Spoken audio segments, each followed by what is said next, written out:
नमस्कार दोस्तों, मैं मौर्य अखिलेश कुमार शारीरिक शिक्षा के इस सेगमेंट में प्रश्न पत्र जो 8 लेके आया हूँ। और आप लोग से एक विनती रहती है कि इस चैनल को ज़्यादा से ज़्यादा सब्सक्राइब करें और अपने फेसबुक प्रोफाइल पे शेयर भी करें और प्रत्येक वीडियो को लाइक भी दें। तो प्रश्न संख्या 1 है, एगोनिस्ट और एंटागोनिस्ट के परस्पर क्रियाओं के कारण उत्पन्न हुई क्रिया है। एंटागोनिस्ट और एगोनिस्ट एक प्रकार की प्रक्रियाएं जिसमें दोनों एक दूसरे के पूरक होते हैं। जब हम कोई भी कार्य करते हैं तो जो मसल सबसे पहले उस काम में वर्क प्रयोग होती है, उस मसल की साइज जो होती है छोटी होने लगती है, उसको एगोनिस्ट कहते हैं। ठीक उसके विपरीत जो मसल्स होती है उसमें फैलाव होता है, जिसको हम एंटागोनिस्ट कहते हैं। क्योंकि जब मसल वर्क करती है तो उसकी आकार छोटे होने लगता है, उसमें बल फोर्स उत्पन्न होता है। और जब वो फोर्स उत्पन्न होता है तो उस फोर्स को संतुलित करने के लिए जो विपरीत मसल्स होती है जिसकी लंबाई बढ़ती है, एंटागोनिस्ट मसल जो होते हैं उस पर फोर्स अप्लाई होता है। उस बल को संतुलित करने के लिए, उसकी गति को संतुलित करने के लिए उसके विपरीत जो मसल्स फैलती है उसको हम एगोनिस्ट मसल्स कहते हैं। तो जब ये परस्पर क्रियाएं होती हैं तो किस कारण उत्पन्न होती हैं? पारस्परिक गति के कारण, प्रतिक्रियात्मक गति के कारण, या रेसिप्रोकल इनर्वेशन गति के कारण, या क्रमाकुंचन गति के कारण। ऑप्शन डी की बात करते हैं, क्रमाकुंचन। इसका मतलब होता है क्रम और आकुंचन, यानी कि निरंतर आगे की ओर बढ़ना। जैसे कि जब संकुचन और रिलैक्सेशन यानी कॉन्ट्रैक्शन और रिलैक्सेशन, जब दोनों गतिविधि एक साथ क्रम में होती रहती है तो उसको हम क्रमाकुंचन कहते हैं। जैसे अगर हम कोई चीज़ खाते हैं, जब वो गले के नीचे निगलता है तो जो हमारा आहार नाल होता है तो उसमें क्रम से उसमें कंट्रैक्शन होता है और रिलैक्सेशन होता है। और उस गति के कारण जो हमारा भोज्य पदार्थ होता है धीरे धीरे नीचे पेट में चला जाता है। तो उसमें जो गति होती है उसको हम क्रमाकुंचन गति कहते हैं। प्रतिक्रियात्मक गति, जब हम किसी चीज़ पे कोई क्रिया करते हैं या पुश करते हैं, धक्का देते हैं, तो वो क्रिया या गति जो भी होती है उसको हम क्रिया कहते हैं, क्रियात्मक गति। लेकिन ठीक वो वस्तु उतने ही फोर्स में और ठीक विपरीत दिशा में हमें फोर्स करती है, हम पे वर्क करती है और हमारी दिशा परिवर्तित कर देती है, उस गति को प्रतिक्रियात्मक गति कहते हैं। ऑप्शन ए पारस्परिक गति। पारस्परिक गति यानी रेसिप्रोकल। जब कोई पिंड गति करता है तो उसके कण भी उसके साथ गति करते उसको हम पारस्परिक गति कहते हैं।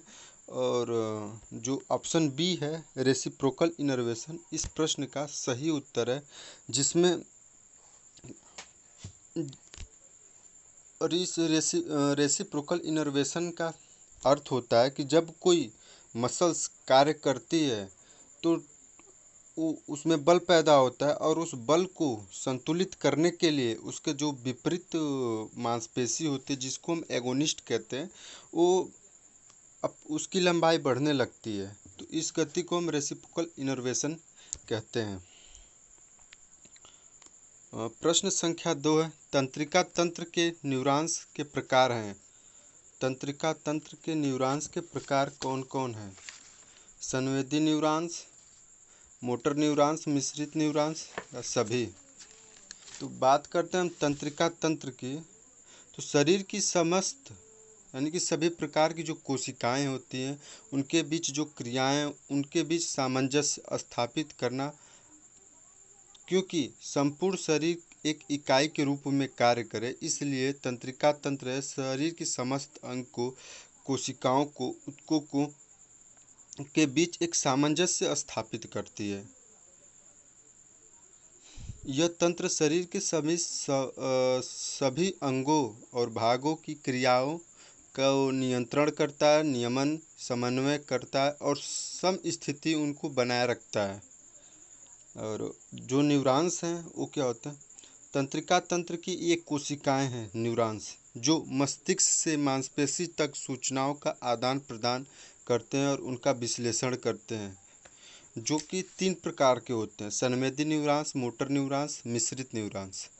जो संवेदी न्यूरॉन्स हो हैं, जब मसल्स में कोई भी हरकत होती है तो उसकी जो संवेदना है, सूचना है, वो मस्तिष्क तक यानी हमारे सीएनएस केंद्रीय तंत्रिका तंत्र तक जो न्यूरॉन्स पहुंचाते हैं उसको हम संवेदी न्यूरॉन्स कहते हैं, या अफरेंट न्यूरॉन्स भी कहते हैं, या सेंसरी नर्व्स भी इसको कहते हैं। और जो मोटर न्यूरॉन्स वे न्यूरॉन्स होते हैं जो सीएनएस द्वारा जो आदेश दिया जाता है उस आदेश को लेके मसल्स तक आते हैं, हमारे सेल्स तक आते हैं, उसको हम मोटर न्यूरॉन्स या अफरेंट न्यूरॉन्स कहते हैं। और मिश्रित न्यूरॉन्स क्या है, पूरे शरीर में ये केंद्रीय तंत्रिका तंत्र में ही मिश्रित न्यूरॉन्स रह जाते, बाहर उसके नहीं निकल पाते, क्योंकि जब संवेदी न्यूरॉन्स और मोटर न्यूरॉन्स जब एक साथ काम करते हैं, यानी सेंसरी और मोटर पथ जो होता है शरीर में अलग अलग होता है, लेकिन वे जब दोनों तंत्रिका तंत्र की जो संयोजी ऊतकें होती हैं उसमें बंद हो रहती हैं, तो उसको हम जो न्यूरॉन्स बंद रह जाते हैं उसको हम मिश्रित न्यूरॉन्स कहते हैं।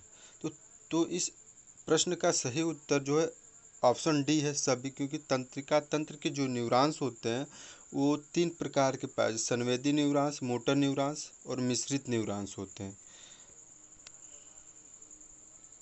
और प्रश्न संख्या 3 है, वृद्धावस्था में कौन सा लुप्त हो जाता है, यानी ग्रंथि, कौन सी ग्रंथि लुप्त हो जाती है।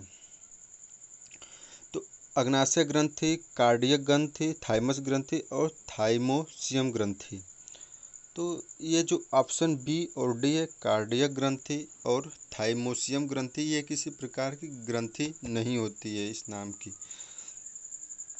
कार्डियक जो होता है वो हृदय मसल्स का नाम होता है।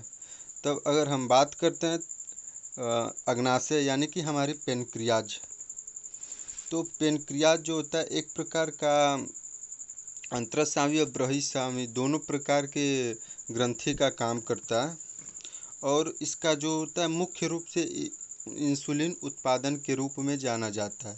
और ये जो इंसुलिन होता है वो शरीर में शर्करा को नियंत्रित करती है, जिससे, और इसके अलावा ये पाचन एंजाइम जैसे एमाइलेज, लाइपेज, ट्रिप्सिन नामक एंजाइम का भी उत्पादन करती है, जो हमारे कार्बोहाइड्रेट, प्रोटीन और फैट को कन्वर्ट करते हैं ग्लूकोज में, एमिनो एसिड में और फैटी एसिड या ग्लिसरॉल में।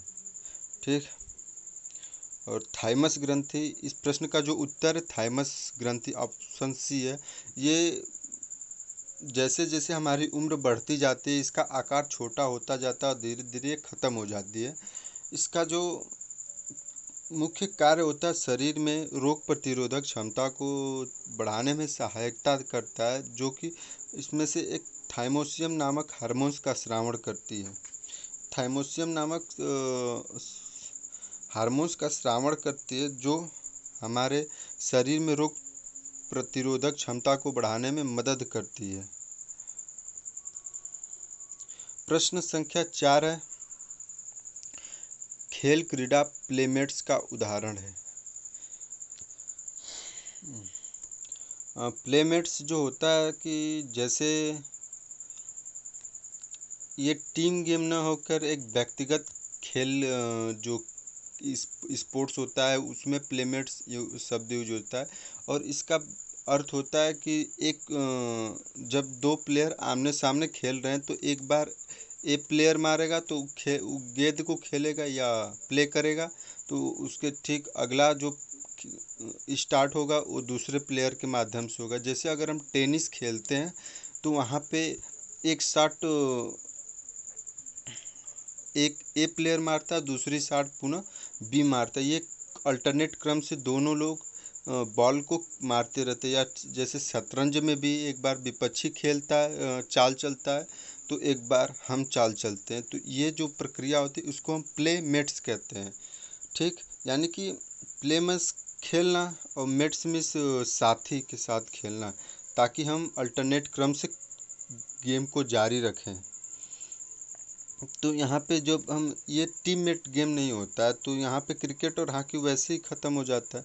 तो जब हम टेनिस और छुपम छुपाई में बात करते हैं, तो टेनिस जो होता है एक क्रीडा प्लेमेट्स गेम का उदाहरण होता है।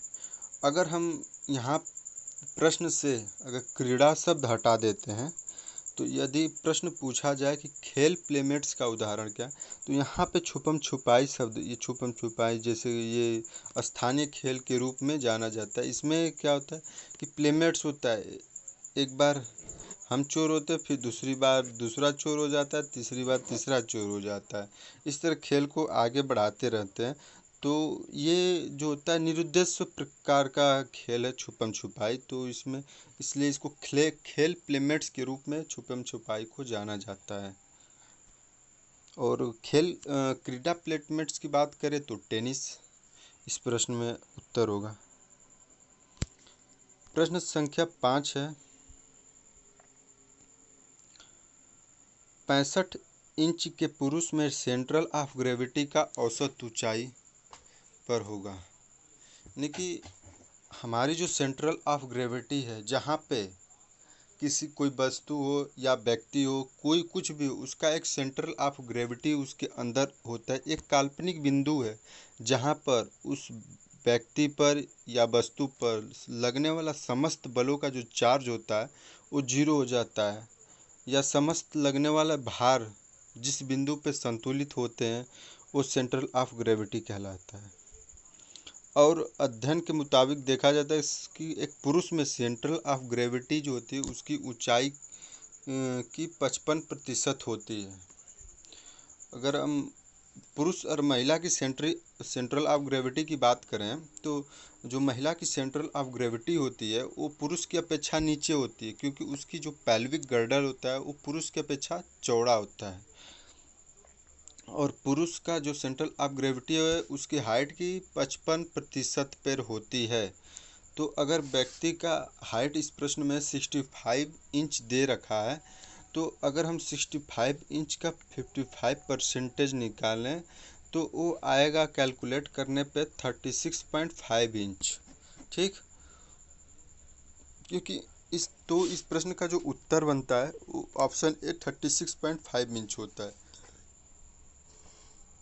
अगर हम ऑप्शन सी 55 इंच की बात करें तो इसलिए सही नहीं होगा, क्योंकि व्यक्ति की जो सेंट्रल ऑफ ग्रेविटी है वो उसकी 55% होती है, ना कि 55 इंच पे।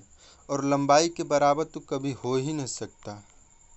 ठीक, तो ऑप्शन ए इस प्रश्न का उत्तर है। और प्रश्न संख्या 6, आप लोग से एक बार रिक्वेस्ट है कि इस चैनल को ज़्यादा से ज़्यादा सब्सक्राइब भी करें और अपने फेसबुक वॉल पे शेयर भी करें, और लाइक और शेयर की संख्या को बढ़ाते भी रहें आप लोग। तो प्रश्न संख्या 6 है, खिलाड़ी में आरबीसी निर्माण का अध्ययन निम्न के अंतर्गत करते हैं। यानी कि सवाल है कि एक खिलाड़ी है, जब वो खेलने लगता है तो उसके अंदर एक थकान सी आती है। थकान आने का कारण होता है उसके अंदर लैक्टिक एसिड तो बनता है, वो एक अलग, लेकिन उसके साथ साथ ऑक्सीजन की भी कमी होने लगती है।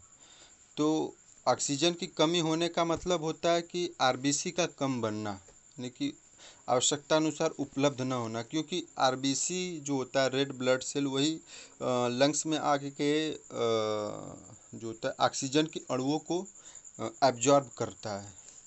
तो खिलाड़ी में आरबीसी निर्माण जो होता है खेल के दौरान कैसे ज़्यादा बनता है, उसका अध्ययन निम्न के अंतर्गत किसके किसके अंतर्गत करते हैं, ब्लडोलॉजी, रक्त विज्ञान, एनाटॉमी और फिजियोलॉजी।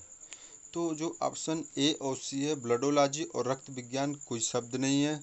तो अगर हम एनाटॉमी की बात करें तो ये शरीर रचना विज्ञान होती है, यानी कि शरीर की बनावट के बारे में अध्ययन करता है।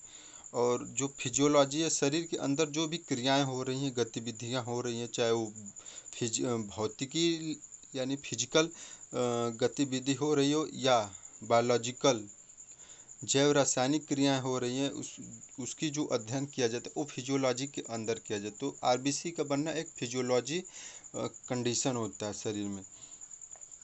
लेकिन जब खिलाड़ी होता है तो जब उसके अंदर O2 की कमी होने लगती है, यानी ऑक्सीजन अणुओं की कमी होने लगती है, तब हमारी एक जो किडनी होते है उसके अंदर एक हेरिथ्रोप्रोटीन नाम का एक एंजाइम श्रावण होने लगता है। हेरिथ्रोप्रोटीन नाम का एंजाइम वह क्या करता है कि हड्डियों को आदेश देता है। तब हड्डियां क्या होती हैं, अपने अंदर से एक ऑस्टियोप्लास्ट नाम का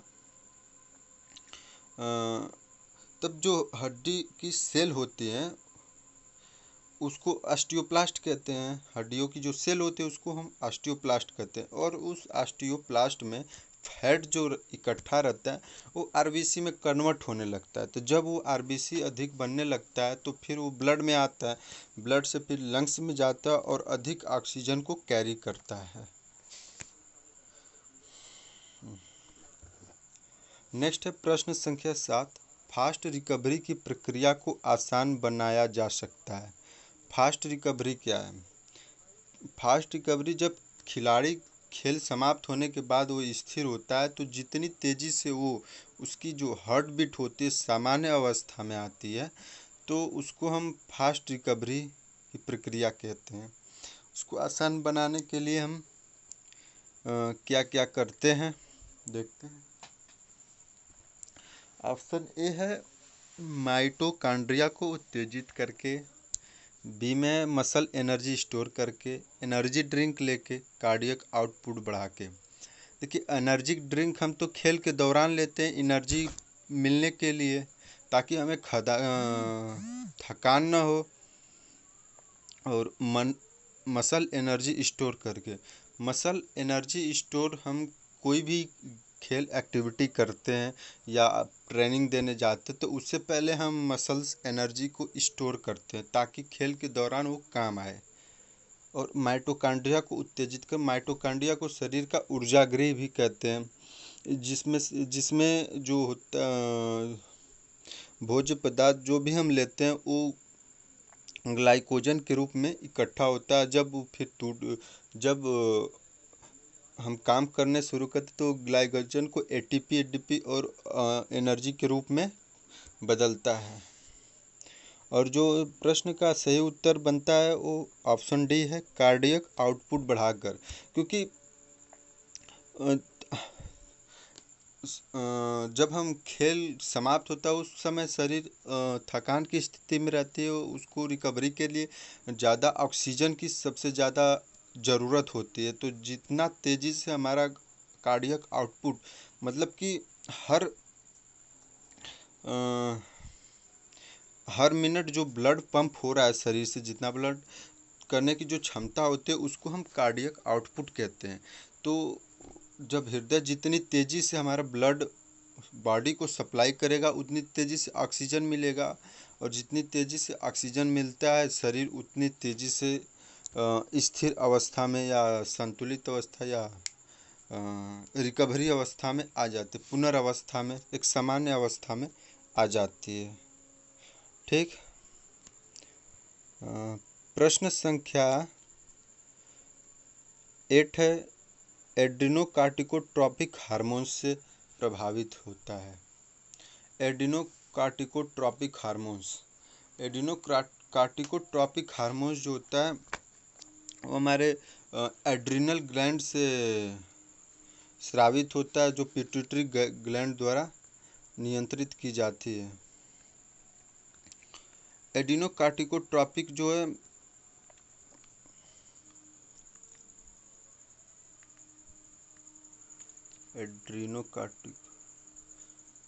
एड्रिनोकार्टिकोट्रॉपिक हार्मोन्स जो एड्रिनल ग्लैंड होता है, और एड्रिनल ग्लैंड जो होता है हमारे दोनों किडनी पे के ऊपर स्थिर होता है। ठीक। तो वहाँ से एक एड्रिनोकार्टिकोट्रॉपिक नामक हार्मोन सिक्रेस होता है जो हमारे कॉर्टेक्स को सबसे ज़्यादा प्रभावित कर। कॉर्टेक्स जो है ना, जो हमारा एड्रिनल ग्लैंड होता है उसके ऊपरी जो भाग होते हैं उसको हम कॉर्टेक्स कहते हैं, ठीक। और जो एड्रिनल ग्लैंड एड्रिनोकार्टिको ट्रॉपिक हार्मोन्स होता है,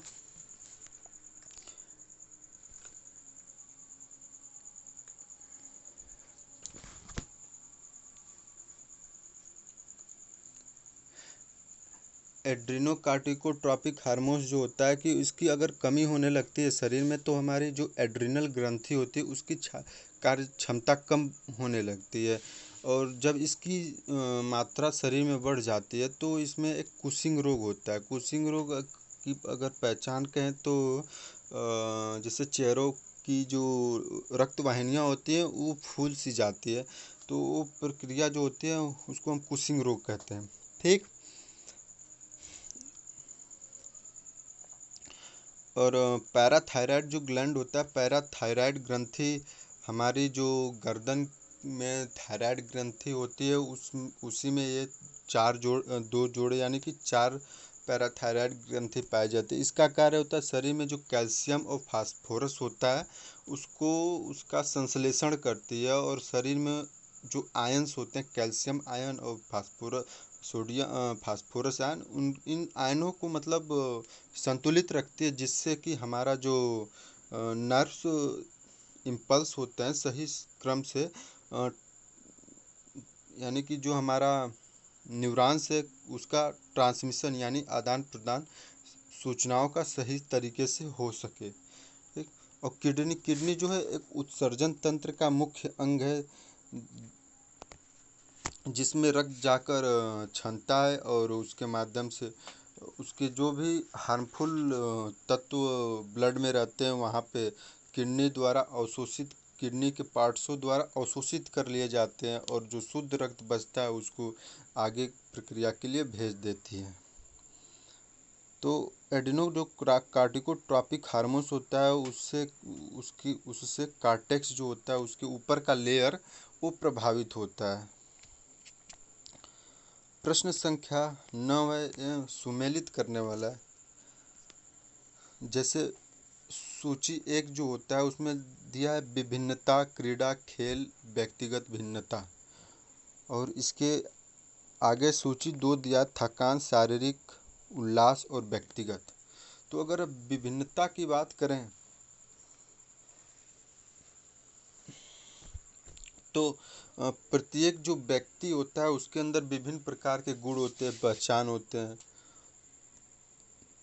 तो इसका मेल जो मिलेगा वो सूची 2 के ऑप्शन 4 व्यक्तिगत से होता है।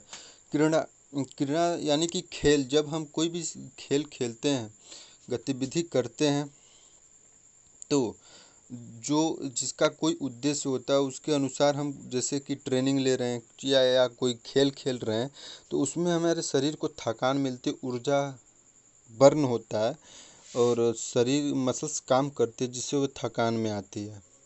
खेल एक निरुद्देश्य कार्य होता है, ये खुशी के लिए, आनंद के लिए, मनोरंजन के लिए, उल्लास के लिए खेला जाता है। और व्यक्तिगत भिन्नता जो होती है वो प्रत्येक शरीर में अलग अलग तरह की दिखती है।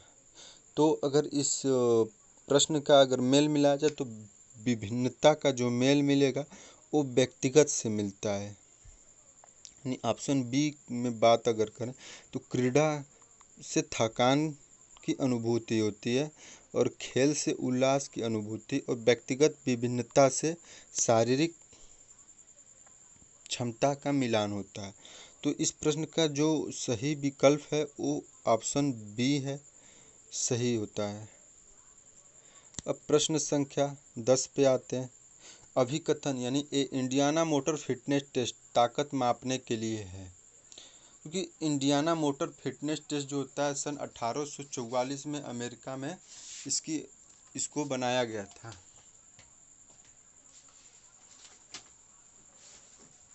इसमें इस टेस्ट को 3 भागों में बांटा गया था, और ये जो इंडियाना मोटर फिटनेस टेस्ट है एक प्रकार का, इसे बुक वाल्टर ने सन 1943 में बनाया था इंडियाना यूनिवर्सिटी अमेरिका में।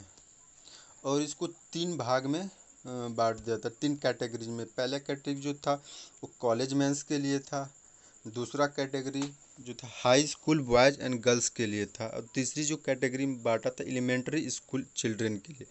तो सब में अपनी अपनी तरह की जो गतिविधियां, जो भी टेस्ट उसने लिया था वो टेस्ट जो था सिर्फ स्ट्रेंथ और तीव्रता यानी कि एजिलिटी को और स्ट्रेंथ को मेजर करने के लिए, ताकत को मेजर करने के लिए फिटनेस टेस्ट बनाया गया था। तो इसका जो अभिकथन स्टेटमेंट है वो सही है कि ये टेस्ट जो होता है ताकत मापने के लिए बनाया गया था। लेकिन जब तर्क आर की बात करते हैं, टेस्ट जो है भारतीयों के लिए बनाया गया है, तो ये टेस्ट जो था सही रूप से भारतीयों के लिए ही बनाया गया था मुख्य रूप से। तो इसका तर्क आर भी सही है। और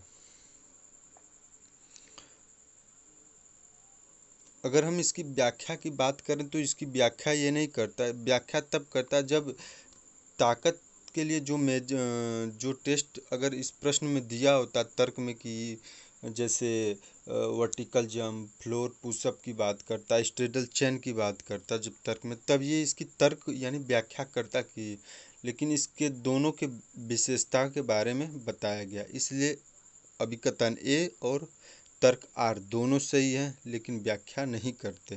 तो इसलिए इस प्रश्न का जो सही उत्तर है वो ऑप्शन सी, अभिकथन ए और तर्क आर दोनों सही है।